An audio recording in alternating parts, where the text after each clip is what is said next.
Tonight in the city of brotherly love, the Philadelphia 76ers and Miami Heat will battle once again in their Eastern Conference semifinal series. The top-seeded Heat lead the series 2-1. We are going to talk about Game 4 of that series with Bryan Fonseca of BasketballNews.com, who joins me now. Bryan, we saw the return of Joel Embiid following his orbital fracture, and he was significant in terms of Philly's victory, 99-79 in Game 3. How much better does Embiid need to be for the Sixers to even this series up?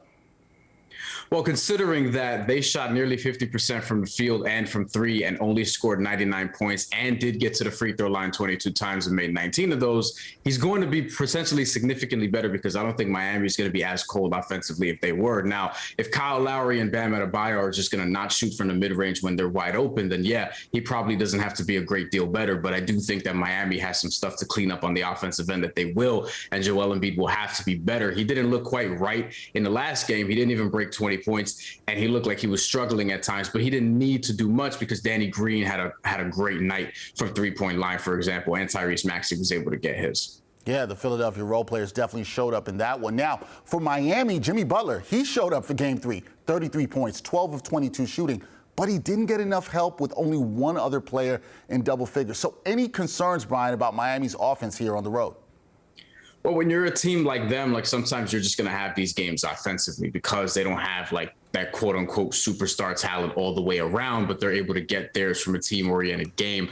Kyle Lowry was being reintegrated, and it's almost as if they just wanted to get his bad game out of the way because he came from a hamstring sooner than even I expected because I thought he was going to show up later when they needed him, but they wanted to reintegrate him early. And I think that sort of led to a lot of other things. And again, with Bam Adebayo, who had a good game defensively once again, but if he's not going to shoot those mid-range jumpers when he's wide open, then that's going to hurt them significantly, especially when they go down the stretch. And then Tyler Hero also has to get it going.